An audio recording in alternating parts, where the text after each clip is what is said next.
Tervetuloa tänne toiseen Diamond Care-webinaariin ja tänään meillä aiheena on palautuminen sekä kehon happo-emästasapaino. Ootko valmiina? Tähän alkuun ihan ensin pieni disclaimeri. Eli mä en ole tosiaan lääkäri, enkä mä ole terveydenhuollon ammattilainen.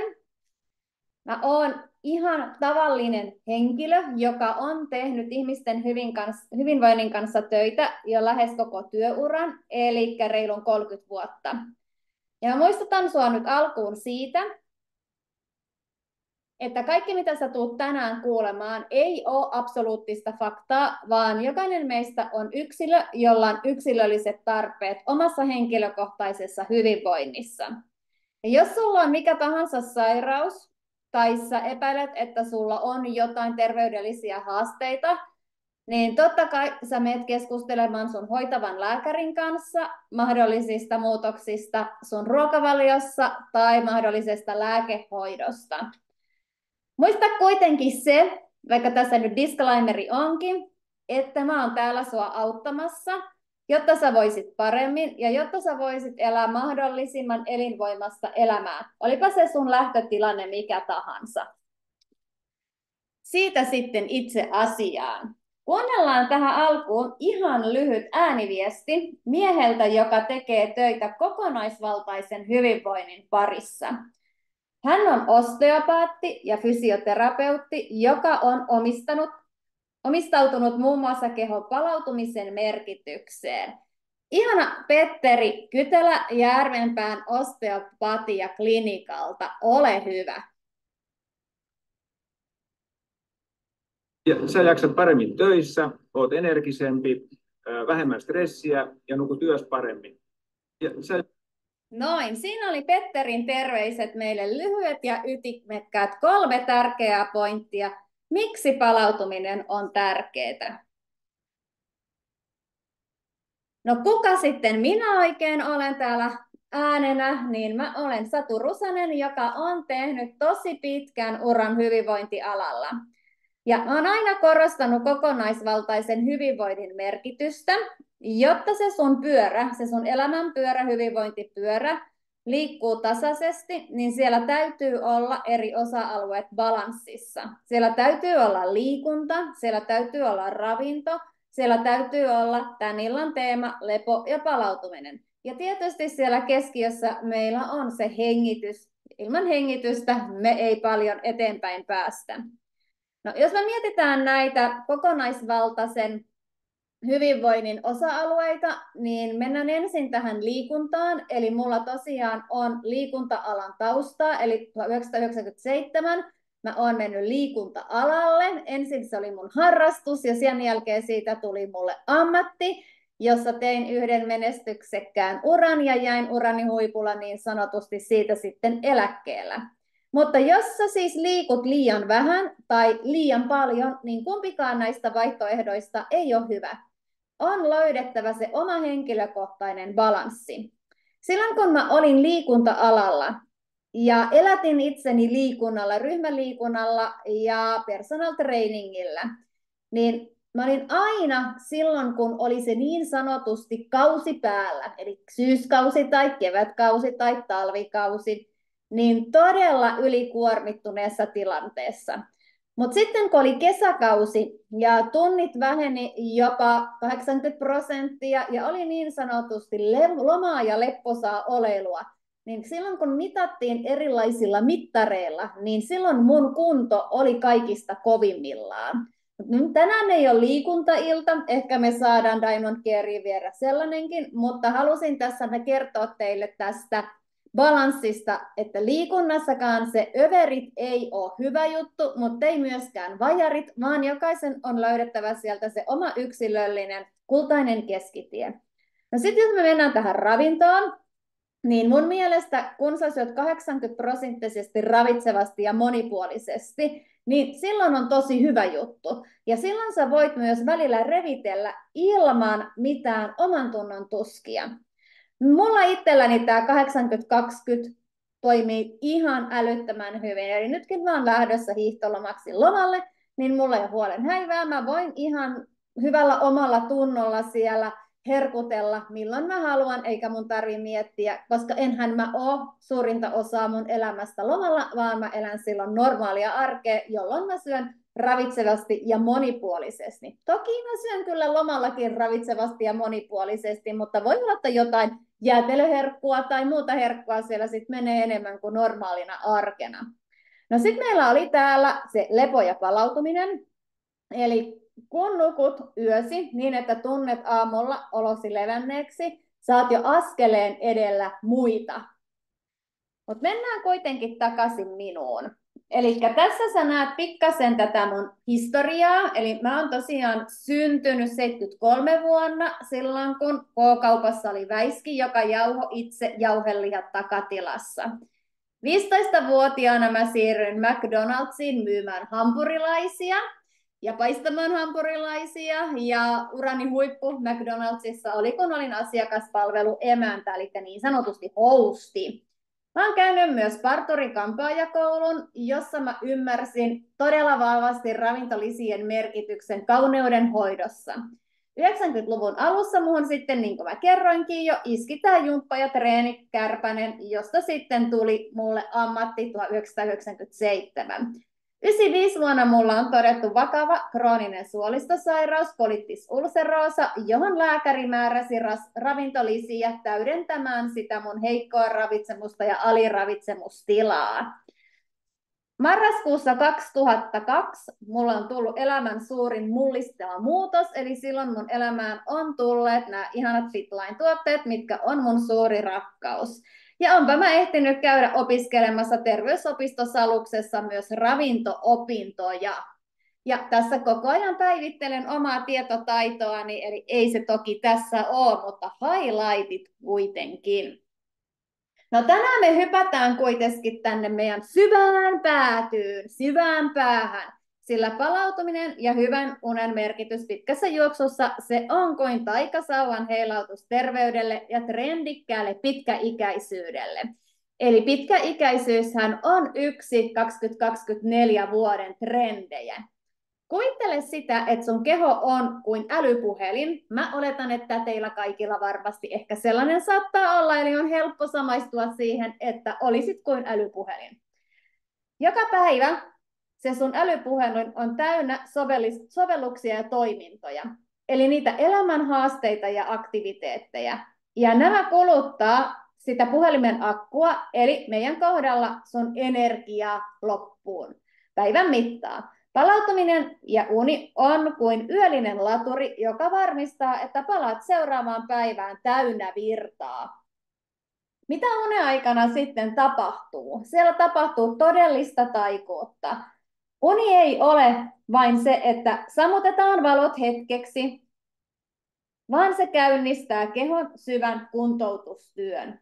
Unen aikana meidän keho korjaa muun muassa kudoksia, puhdistaa aivoja päivän aikana kertyneistä jätteistä ja vahvistaa meidän immuunijärjestelmää.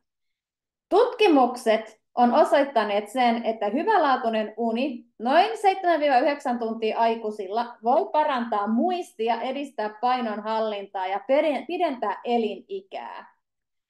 Ja tässä mä nyt haluaisin napata tuon edistää painonhallintaa ihan sen takia, että kun tein töitä personal trainerina, niin törmäsin jo niihin aikoihin tosi paljon siihen, että ihmiset nukku ihan liian vähän ja oli todella vaikea päästä sinne tavoitepainoon ilman sitä riittävää unen määrää.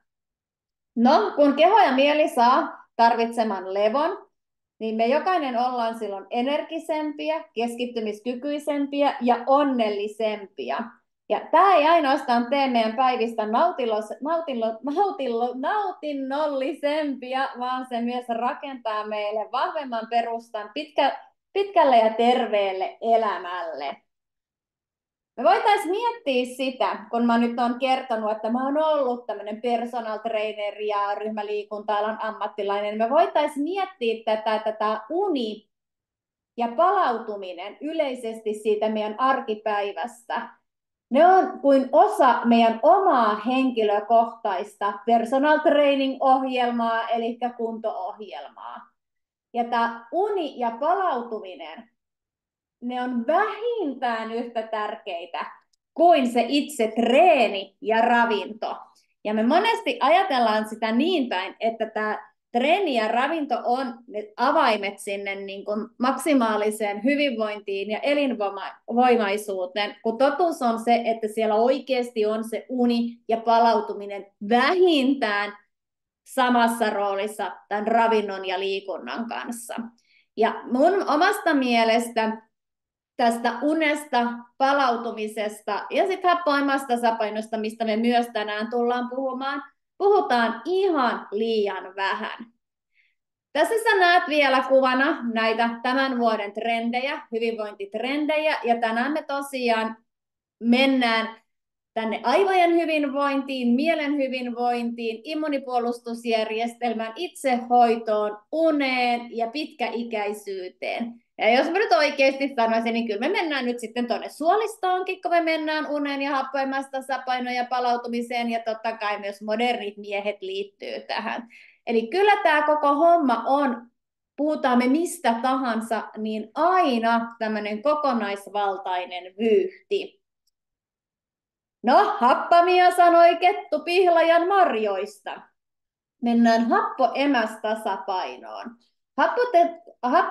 Happoemästasapaino, eli kehon pH-tasapaino, on todella keskeinen tekijä terveyden ja hyvinvoinnin kannalta, ja sillä on suora vaikutus meidän palautumiseen. Meidän keho pyrkii ylläpitämään lievästi emäksistä pH-tasoa, ja se on noin 7,35–7,45. Ja tämä tasapaino on tärkeä monien kehon toimintojen, kuten aineenvaihdunnan, entsyymitoiminnan ja solujen uusiutumisen kannalta.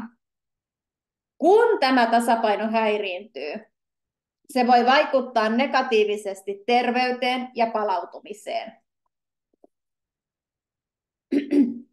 Tämmöinen huono happoemästasapaino ja riittämätön palautuminen, ne voi yhdessä vaikuttaa merkittävästi kehon ja mielen hyvinvointiin. No, mikäs mua alkoi nyt kutittaa? Kun keho ei pysty ylläpitämään optimaalista pH-tasapainoa tai kun ne palautumisprosessit eivät toimi tehokkaasti, se voi johtaa useisiin negatiivisiin terveysvaikutuksiin. Ja nyt me käydään niitä läpi. Eli ensimmäinen juttu. Jos happoemästasapaino ei ole balanssissa, meillä voi olla kroonista väsymystä, joka tuo meille energian puutetta sekä huonoa palautumista, ja se voi johtaa siihen, että meillä on sitä väsymyksen tunnetta, mikä vähentää meidän elämänlaatua ja päivittäistä suorituskykyä.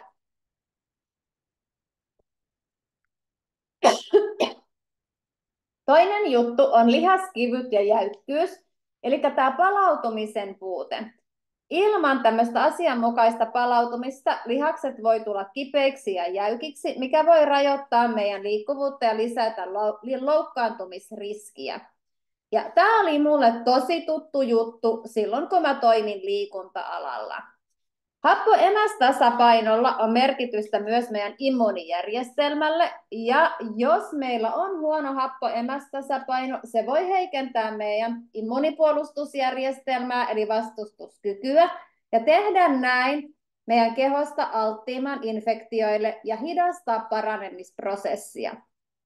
Tämä on mulle tosi tuttu juttu. Tämä oli mulla silloin vuonna 1995–2002 noin 7 vuoden ajan, koko ajan mukana mun elämässä. Eli mulla oli todella heikko immuniteetti, mun keho ei meinannut millään tasolla parantua tai voida paremmin, ja kaikki mitä tapahtui, niin ne tapahtui tosi hitaasti. 4. juttu, mihin happoemästasapaino vaikuttaa, on muun muassa tämmöiset hormonaaliset haasteet. Ja siellä ennen kaikkea stressihormonien lisääntyminen. Eli nämä happoemästasapainon häiriöt voivat lisätä stressihormonien, kuten kortisolin tuotantoa, mikä voi häiritä muita hormonaalisia toimintoja ja aiheuttaa mieliajan vaihteluita. Ja tämäkin oli mulla, kun mä olin alle 30-vuotias.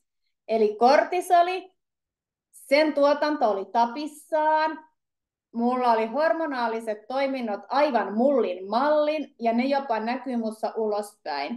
Eli mä olin se henkilö, jolla 30-vuotiaana tai alle 30-vuotiaana kasvo hormoniparta, ja mun ääni oli todella miehekäs ja möreä, koska mun kehon happoemästasapaino oli epänormaali. Sen lisäksi mä koin tämän 5. kohdan, eli luustollisia ongelmia, eli mineraalien hukkaamista. Mun keho yritti neutraloida liiallista happamuutta liuottamalla mineraaleja luista.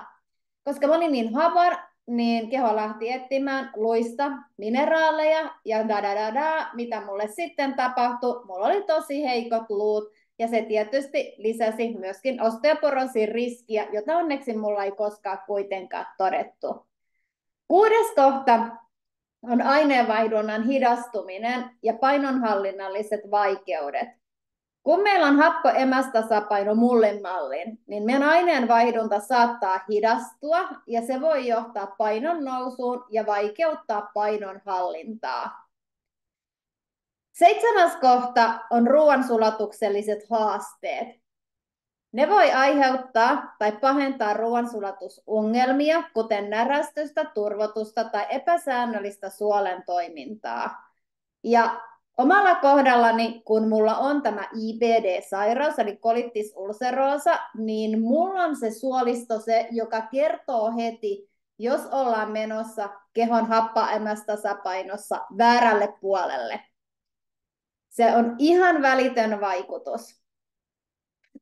8. kohta, eli happoemästasapaino voi vaikuttaa meillä myös muistiin ja keskittymiskykyyn, joka voi johtaa siihen, että meillä on kroonista väsymystä ja meillä voi heikentyä muisti- ja keskittymiskyky. 9. kohta, eli huono happoemästasapaino voi edistää kroonisia tulehduksia kehossa, mikä on yhdistetty useisiin kroonisiin sairauksiin.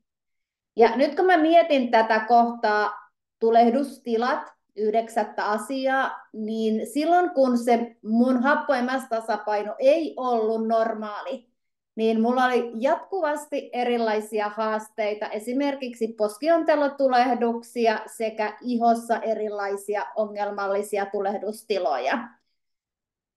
10. kohta on hyvin tätä päivää, eli 2024, mielialahäiriöt, mielialahaasteet, stressi ja ahdistus siellä päällimmäisenä.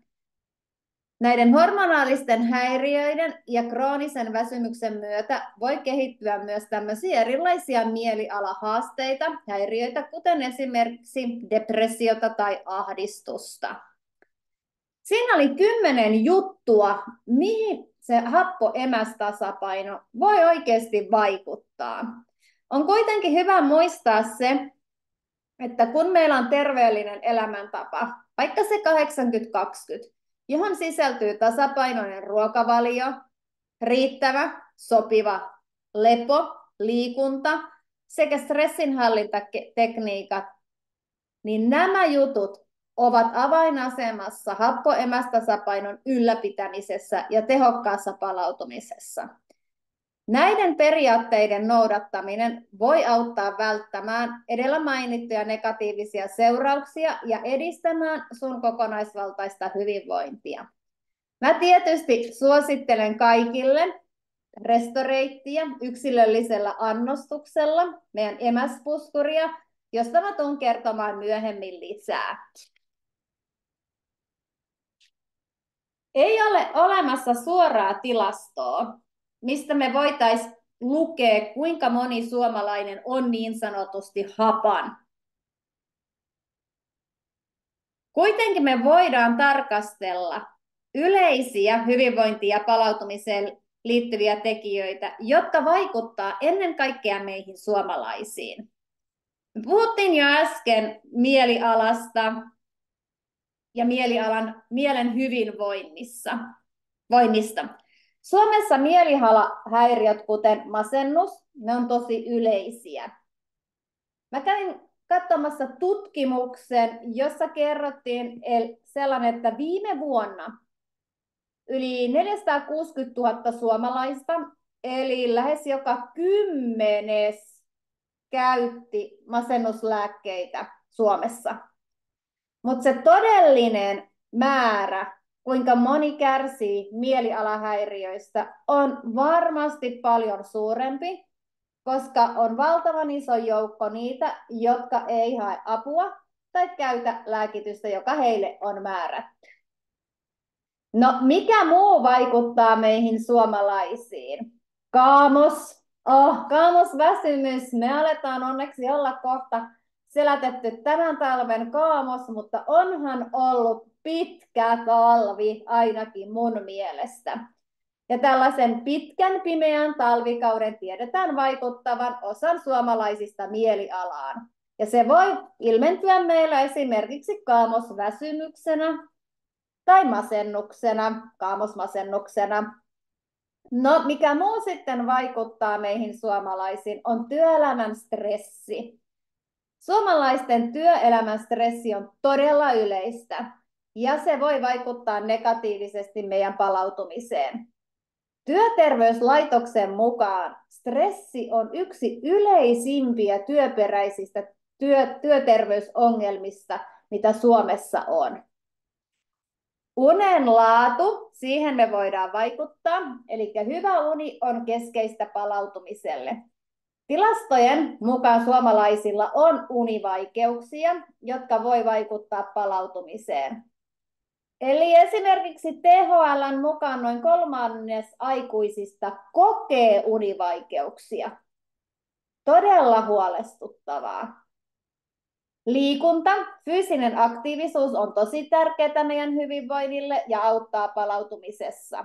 Vaikka suomalaiset onkin melko aktiivista väestöä, niin osa liikkuu liian vähän, mikä voi vaikuttaa sinne mielialaan ja palautumiseen, mutta niin kuin sanottu, osa voi myös liikkua liikaa, mikä myös voi vaikuttaa sinne omaan hyvinvointiin, lähinnä palautumisen kannalta. Elämäntavat totta kai vaikuttaa, eli ravitsemus, alkoholin käyttö, tupakointi, ne on myös tekijöitä, joihin meillä täytyy kiinnittää huomiota. Ja Suomessa erityisesti on tehty paljon työtä näiden elintapojen parantamiseksi. Vaikka ei nyt voida sanoa suoraan sitä, että kuinka moni suomalaisista olisi hapan tai palautuu huonosti, niin on selvää se, että mieliala, stressi, unen laatu, fyysinen aktiivisuus ja elämäntavat ovat keskeisiä tekijöitä, jotka vaikuttavat hyvinvointiin ja palautumiseen. Yhteiskunnallisella ja yksilötasolla tehtävät toimenpiteet näiden tekijöiden parantamiseksi, ne voi auttaa parantamaan suomalaisten hyvinvointia sekä palautumista.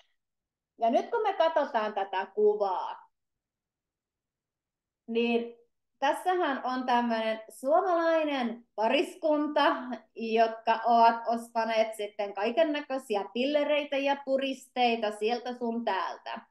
Ja näissä imeytymisprosentit voivat vaihdella laajasti, 10% jopa 90%. Esimerkiksi jotkut tutkimukset osoittaa sen, esimerkiksi vitamiinien, mineraaleja ja kivennäisaineiden kohdalla, että nestemäiset muodot ja tietyt tablettien puristustavat voivat parantaa imeytymistä. Eli on tosi tärkeää se, että kun me käytetään esimerkiksi ravintolisia, niin meillä on ravintolisät, jotka taatusti imeytyy meihin ja toimii niin kuin niiden kuuluu toimiakin, jottei me heitettäisi meidän rahoja hukkaan. Ja tuun myöhemmin kertomaan lisää näistä uskomattoman upeista, mahtavista ravintolisistä.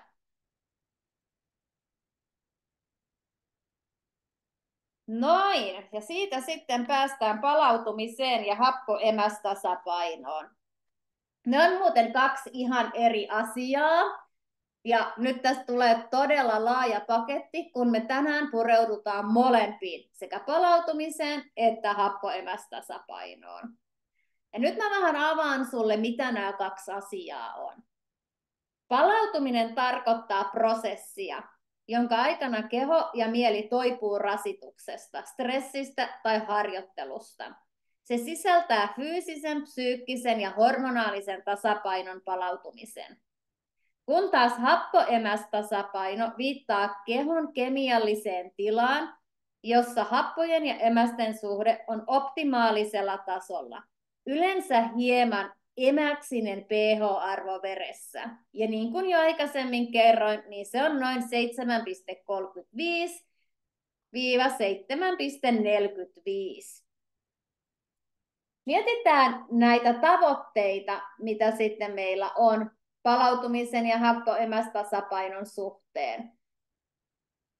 Palautumisen tavoitteena on palauttaa keho sen optimaaliseen toimintakykyyn, vähentää lihasten kipua, korjata kudoksia ja palauttaa energiavarastoa.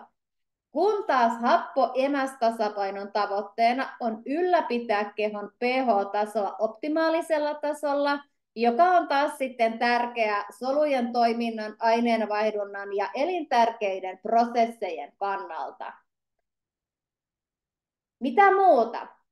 Palautumisessa säädellään monien kehon prosessien kautta, kuten lepo, uni, ravitseva ruokavalio, nesteytys ja stressinhallintatekniikat.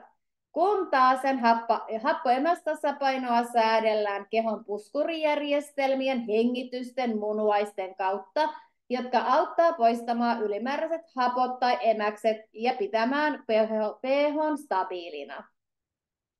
Näillä molemmilla on vaikutusta meidän terveyteen. Riittämätön palautuminen voi johtaa ylirasitukseen, heikentyneeseen suorituskykyyn, lisääntyneeseen vammariskiin ja jopa uupumukseen asti. Kun taas sitten huono happoemästasapaino voi aiheuttaa useita terveysongelmia, kuten luuston heikkenemistä, lihaskouristuksia, väsymystä tai jopa erilaisia kroonisia sairauksia pitkällä aikavälillä. No miten me pystytään sitten ylläpitämään näitä?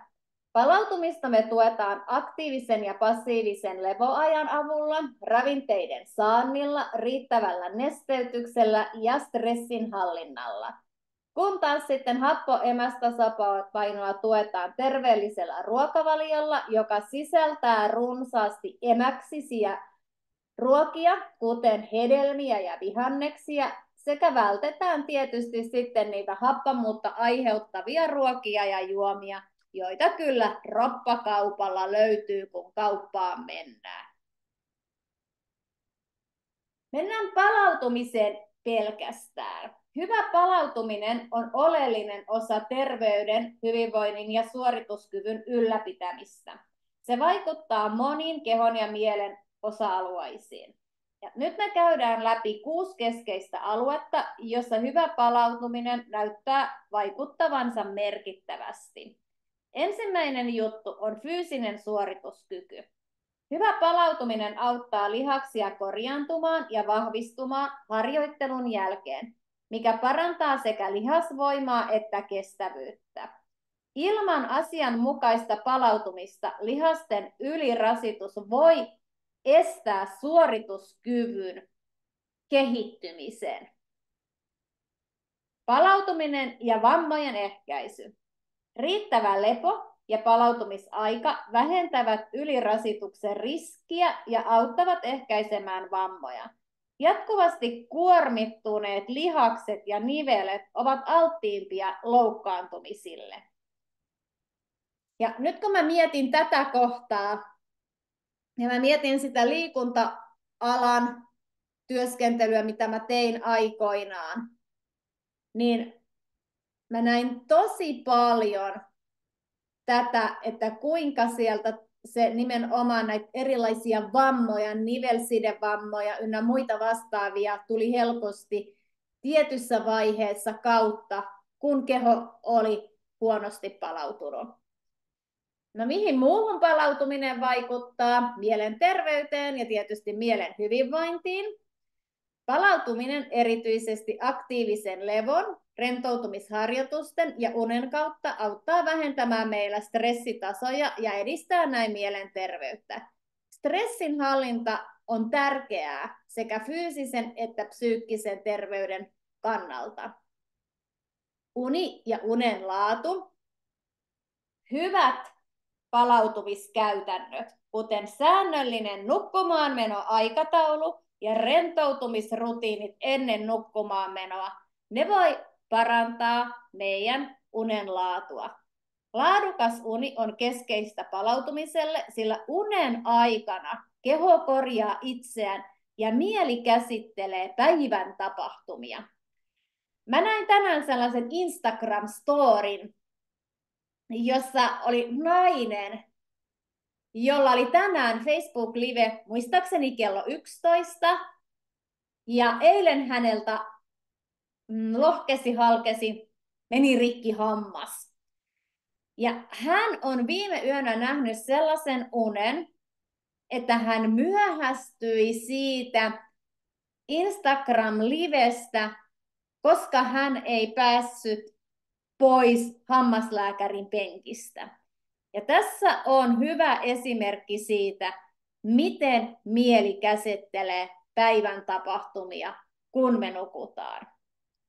6. kohta, hormonaalinen tasapaino. Palautumisen ja erityisesti riittävän unen on osoitettu tasapainottavan tärkeitä hormonaalisia toimintoja, kuten kasvuhormonin tuotantoa, joka on keskeistä lihasten korjaantumiselle ja uusiutumiselle. 6. kohta, aineenvaihdunta ja painonhallinta. Hyvä palautuminen voi auttaa ylläpitämään terveellistä aineenvaihduntaa ja edistää painonhallintaa. Stressi ja riittämätön uni voivat häiritä aineenvaihdunta-hormonien, kuten insuliinin ja greliinin toimintaa, mikä voi vaikuttaa negatiivisesti painonhallintaan. Ja niin kuin mä puhuin tuolla alussa, niin mä kerroin siitä, kuinka oli haasteellista saada asiakkaille hyviä tuloksia, kun puhuttiin painonhallinnasta ja tavoitepainosta, jos he eivät nukkuneet palauttavaa hyvää yöunta. Näiden 6 alueen kautta hyvä palautuminen tukee kokonaisvaltaista hyvinvointia ja auttaa ylläpitämään sekä fyysistä että psyykkistä terveyttä.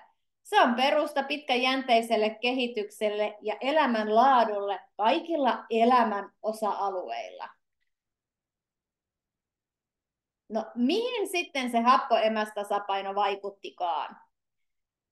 Happo-emästasapaino vaikuttaa moniin elämän ja hyvinvoinnin kannalta tärkeisiin asioihin. Ja käydään 6 asiaa läpi. Ensimmäisenä on tämä ruoan sulatus, johon mä huudan hep jälleen kerran. Happo-emästasapaino on keskeinen ruoan sulatusjärjestelmän toiminnassa. Tasapainoinen pH auttaa ruoan sulatusentsyymejä toimimaan optimaalisesti, mikä taas sitten edistää ravinteiden imeytymistä. Iho ja sen hyvinvointi.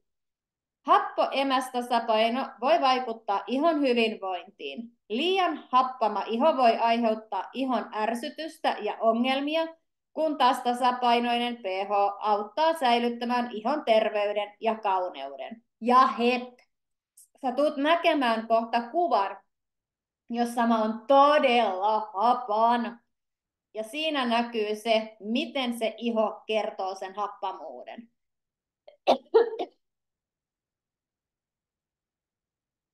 Luuston vahvuus. Elimistön pyrkiessä säilyttämään tasapainoinen pH, se voi käyttää luuston mineraaleja, kuten kalsiumia. Ja tällainen pitkäaikainen epätasapaino voi vaikuttaa luuston hyvinvointiin. Ja todella iso hep, hep, hep. Mä kerroin sulle aikaisemmin siitä, kun mulla oli mun happoemästasapaino päin mäntyjä, kuinka mulla silloin myös luusto oli huonossa kunnossa. Ja tämä on hyvä taas esimerkki siitä, miten se mun keho lähti ottamaan sieltä luustosta niitä mineraaleja, jotta se olisi pystynyt korjaamaan muita elintärkeitä asioita mun kehossa. Energiataso. Hyvä happo-emästasapaino voi auttaa ylläpitämään sitä korkeata energiatasoa, ja epätasapaino taas sitten voi tehdä olon väsyneeksi ja vetämättömäksi. Vesi. Happo-emästasapaino voi vaikuttaa kehon veden tasapainoon. Liian happama tila voi edistää muun muassa nestehukkaa. Vastustuskyky. Hep, hep, hep, hep, huudelen täällä hep aina, kun tunnistan itseni erittäin vahvasti. Eli vastustuskyky. Tasapainoinen happo-emästasapaino voi tukea immuunijärjestelmän toimintaa, mikä taas sen auttaa välttämään erilaisia sairauksia ja infektioita. Ja nyt tulee sitten se mun kuva. Eli tässä olen minä. Tässä olen minä vasemmanpuolemmaisessa erittäin hapan ja huonosti palautuva nuori nainen, alle 30-vuotias. Ja oikeanpuolimmaisessa kuvassa minä 50-vuotiaana. No, onhan sinne tullut tietysti ikäryppyjä, mutta voin sanoa kyllä käsi sydämellä, että oikeanpuolimmaisessa kuvassa tuntuu olotila elinvoimaiselta ja energiseltä ja hyvältä. Mutta mennään pikkasen tästä kuvasta vielä. Mennään siihen palautumiseen. Ja mä haluaisin nyt vähän kertoa tästä IPDstä tässä yhteydessä, koska se kuitenkin on iso osa mua aina mun viimeiseen henkäykseen asti. Ensinnäkin tämä IPD voi vaikuttaa palautumiseen negatiivisesti. Ja tämä puhtaasti johtuu siitä, että tulehdukset ja oireet, joita meillä IPD-läisillä on, kuten esimerkiksi ripuli, veriripuli, vatsakivut ja niin poispäin, niin ne voi aiheuttaa sen, että meidän unen laatu heikentyy. Ja unen laatu on kriittinen osa meidänkin palautumista, ja taas sitten tämä heikentynyt uni saattaa vähentää meidän energiatasoa ja hidastaa sitä meidän toipumisprosessia. Ja tietysti tuohon uneen vaikuttaa myös se, että aika monet IPD-potilaat saattaa saada yhdeksi hoidoksi, etenkin akuutin aikana, mojovat kortisonikuurit, joka mullakin tässä vasemmanpuolemmaisessa kuvassa on päällä. No sitten ravinteiden imeytyminen, siitäkin me ollaan tänään jo jonkin verran puhuttu. Eli IPD voi vaikuttaa ravinteiden imeytymistä suolistossa. Ja tällaisen tulehduksen vuoksi suolisto ei välttämättä pysty ottamaan tarpeeksi riittävästi ravintoaineita, kuten vitamiineja ja mineraaleja käyttöön. Ja tämä taas sitten voi vaikuttaa negatiivisesti yleiseen hyvinvointiin ja energiatasoon. Muistat ehkä siellä mun esittelyssä, kuinka mulle lääkärikin suositteli ravintolisia käytettäväksi silloin, kun tämä IPD mulle todettiin. Ja tässä se syy on, eli se ravinteiden imeytyminen, mikä meillä on todellakin heikentynyt. No entä sitten se happo-emästasapaino? Tulehdusten aiheuttama suoliston epätasapaino voi vaikuttaa meillä myös happo-emästasapainoon. Silloin kun se tulehdus on läsnä, eli on niin sanotusti akuutti päällä, suolistossa voi olla myös liikaa happoa, mikä voi johtaa epätasapainoon kehon pH:ssa. Tasapainoton pH voi taas vaikuttaa haitallisesti luuston terveyteen ja hyvinvointiin. Ja tämä on niin totta. Ja tämä ei ole pelkästään IPD, vaan tämä on niitä monia muitakin tulehdusperäisiä sairauksia. No, stressi. Kenellä nyt stressiä koskaan olisi ollut? Itsessään ja pelkästään tämä IPD voi aiheuttaa tämmöistä psyykkistä stressiä ja ahdistusta, mikä puolestaan voi vaikuttaa negatiivisesti muun muassa tähän meidän happoemästasapainoon. Stressi voi lisätä elimistön happamuutta ja heikentää oikein runsaasti tätä meidän suoliston toimintaa. Miten sitten ruokavalio ja erilaiset hoidot?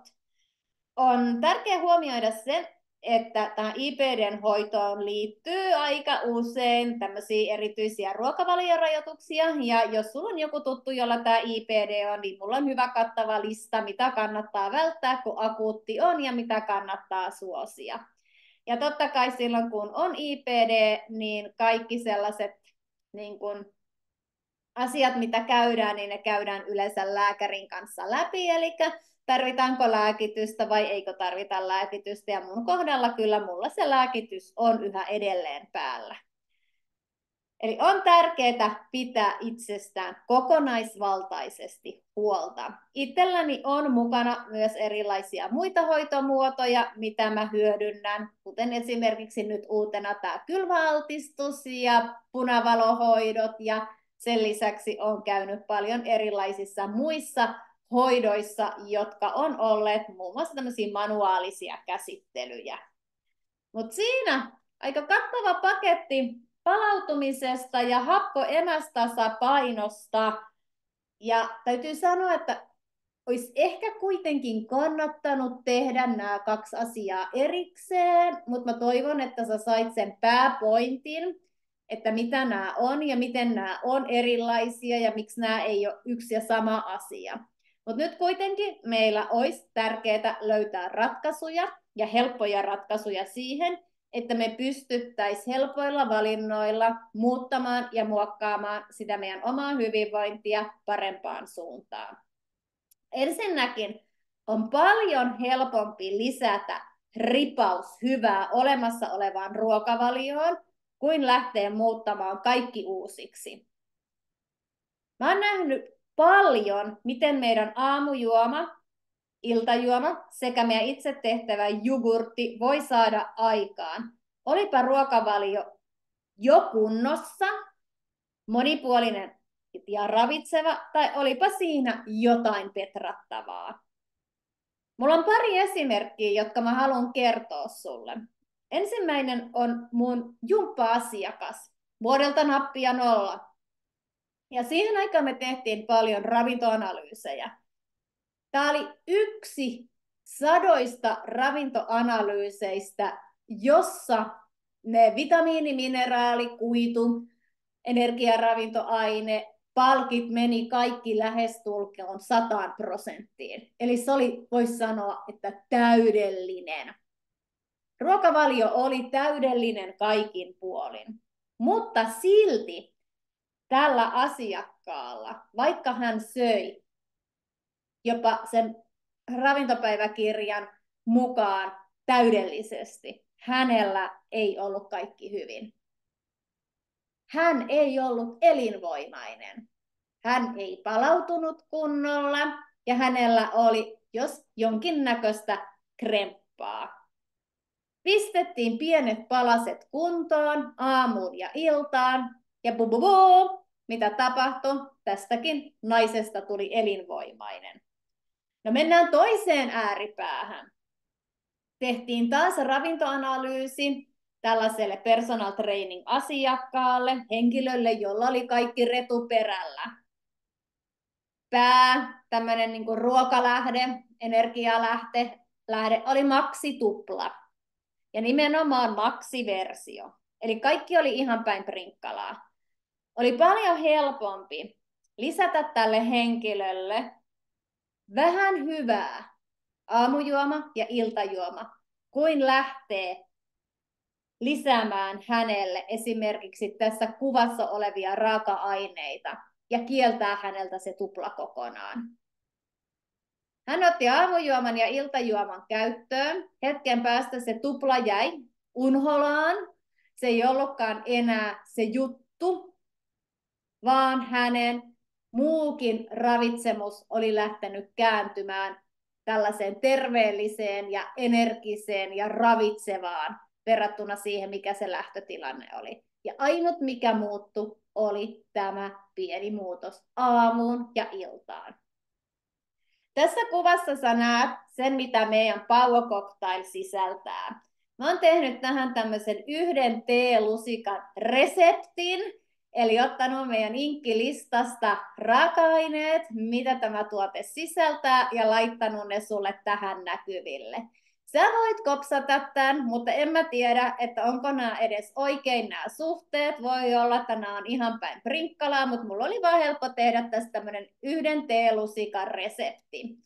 Enkä mä edes tiedä, löydät sä näitä kaikkia tavallisesta kaupasta vai pitääkö sun lähteä jostain erikoiskaupasta etsimään eri raaka-aineita. Ja enkä mä oikeasti tiedä, miltä tämä maistuu, enkä mä oikeasti tiedä, kuinka tiukkaan nämä jymähtää esimerkiksi siihen monitoimikoneeseen, millä sä sitten surautat tämän joka ikinen aamu valmiiksi. Eli suosittelen sullekin siis tätä meidän Power-coktailia, jossa siis on maitohappobakteereja. Sen lisäksi siellä on niille maitohappobakteereille ruokaa ja sadetakkia, eli prebiootteja.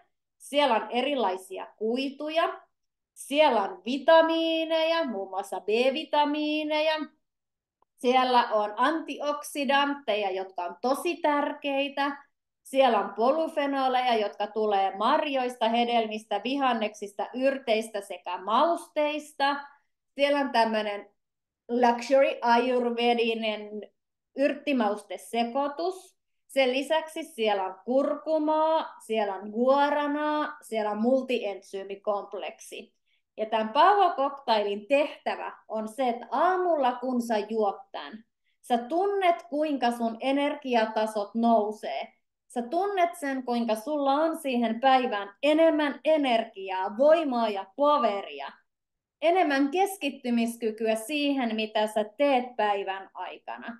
Sen lisäksi tämä tukee vielä sitä sun immuunijärjestelmää sekä suoliston toimintaa yhdessä sen meidän iltajuoman eli Restoratein kanssa. Tämä tuote on ihme. Ja tämä tuote pitäisi olla mun mielestä lakisääteinen kaikilla. Sen lisäksi mä suosittelen myös tätä meidän itse tehtävää Feel Good-jogurttia, joka edistää muun muassa ruoansulatusentsyymien normaalia toimintaa. Ja tämä tosiaan tehdään itse. Jos sä tykkäät juotavasta jogurtista, niin kuin mä tykkään, sä voit valita juotavan. Jos sä tykkäät semmoisesta lohkeavasta lusikoivasta, sä voit valita sellaisen lohkeavan, eli kiinteän. Ja tämä on ihan erityinen jogurtti. Tässä ei ensinnäkään ole mitään säilöntäaineita. Ja sä tosiaan teet tämän itse. Ja nyt sä oot siellä, en mä osaa jogurttia tehdä. Osaat tehdä, koska mäkin osaan tehdä tämän jogurtin. Tässä on 4 eri maitohappobakteerikantaa, kun taas sitten tuossa Power-cocktailissa oli 2. Eli yhdessä sä saat 6 eri maitohappobakteerikantaa, kun sä käydät Power-cocktailia ja jogurttia yhdessä. Mutta sitten se meidän tämän illan päätuote, eli Restorate. Eli Restorate, joka nautitaan pääsääntöisesti iltaisin, edistää normaalia happoemäsaineen vaihduntaa. On erittäin tärkeä. Ja kun mä mietin tätä Restoratea, niin mun tekisi mieli pitää niinku 2 tunti tähän perään. Mutta mä kerron sulle tarinan. Mä tapasin siis nyt viikonloppuna, itse asiassa lauantaina, sellaisen iäkkäämmän miehen, joka halusi multa vinkkejä omaan ja ystävänsä hyvinvointiin. Ja hän siinä sitten kertoi, ja mä aina vaan sanoin, no restoa. Eli tällä Restorateilla on tosi iso merkitys hyvinvoinnin edistämisessä. Pari viikkoa sitten mä annoin demopussit, eli testerit Restoa. Ja se palaute, mitä mä sain tästä tuotteesta tältä nuorelta naiselta, pusseja oli siis 3, oli ällistyttävä. Ja se liittyi siihen nesteytykseen, josta me myös ollaan tänään puhuttu. Mulla on sellainen pitkäaikainen tiimiläinen, ja hän soitteli mulle, että itse asiassa mä oon auttanut häntä aika pitkään jo viesteillä. Mutta sitten mä totesin, että hei, nyt on ehkä parempi, että me jutellaan, että mä pääsen vähän niin kuin syvemmälle siihen, että mitä tässä nyt niin kuin oikein tapahtuu. Ja niin me sitten puhuttiin, Ja mä kuuntelin ja kuuntelin lisää. Ja tein ehkä muutaman tarkentavan kysymyksen. Ja sitten mä tiesin, mikä se juttu oli. Lisättiin hänelle restoa. Ja lopputulos on nyt priimaa. Meillä oli sellainen ihana leirikouluviikonloppu tuossa syksyllä, jossa kaikki otti restohaasteen vastaan. Ja kun se restohaaste oli ohi, jokainen oli huomannut, mitä restoreitilla voi saada aikaan. Suurin osa näistä haasteen ottaneista oli käyttänyt Fitline-tuotteita jo useamman vuoden ajan. Mutta silti, kun restoa, he huomasivat selkeästi eron. No mitä tämä resto sitten sisältää? Se sisältää mineraaleja ja hivenaineita. Se sisältää myös D3-vitamiinia ja jälleen kerran sen ayurvedisen yrttikoostumuksen. Tämän reston tehtävä on siis olla meidän emäspuskuri. Ja me ollaan tänään puhuttu happoemästasapainosta. Tämän tehtävä on edistää meidän happoemäsaineen vaihduntaa. Tämän tehtävä on huolehtia meidän luustosta, hampaista, tukea hiuksia ja kynsiä. Ja sen lisäksi tämä on erittäin tärkeä hedelmällisyydelle ja testosteronitasojen pysymiselle normaalina. Ja me ollaan puhuttu tänään paljon palautumisesta ja palautumisen kohdalla unesta. Restoreitin tehtävä on taata meille hyvä unen laatu. Restoreitti on ratkaisu moneen asiaan. No, miten sä sitten voit aloittaa näiden Fitline-tuotteiden käytön? Sä voit aloittaa joko asiakkaana tai suoraan suosittelijana niin kuin mä aloitin aikoinaan. On kuitenkin tosi tärkeää ymmärtää se, että näitä tuotteita tulisi käyttää vähintään 90 päivää yhtäjaksoisesti, koska noin 90 päivää menee siihen, kun me käydään läpi pääpiirteittäin kokonaan yksisolukierto, eli yksisolujen uusiutumiskausi.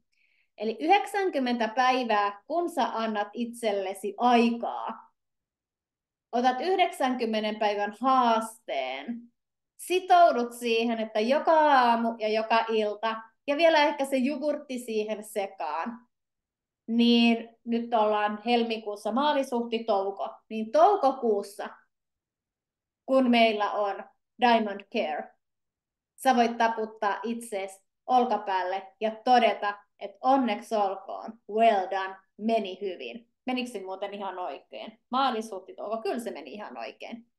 Jos sä haluat lisää vinkkejä sun suoliston hyvinvointiin, sun happoemästasapainoon, sun palautumiseen, mihin tahansa, mikä liittyy hyvinvointiin, niin nappaa tästä QR-koodista nyt itsellesi linkki, ja sä pääset laittamaan mulle WhatsAppin kautta suoraan viestiä, ja mä vastaan sulle lähestulkoon välittömästi. Ja sitten me voidaan sopia, jatketaanko me viestitellen, vai tarviiko sunkin kanssa ottaa kenties puhelu, jotta mä pääsen syvemmälle sinne sun elämään sisään. Seuraava Diamond Care on maanantaina 11.3. kello 18, ja silloin me puhutaan yhdestä mun suosikkiaiheesta, energiasta, elinvoimasta ja suorituskyvystä. Sä tulet saamaan tallenteen tästä sun sähköpostiin, luultavasti ehkä huomenna, viimeistään keskiviikkona, ja sä voit jakaa sitä tallennetta eteenpäin tai kuunnella sen itse uudestaan. Mä kiitän sua tästä illasta ja toivotan sulle ihanaa illanjatkoa. Ja jos sulla on kotona resto, niin muista tänään rokata reston kanssa.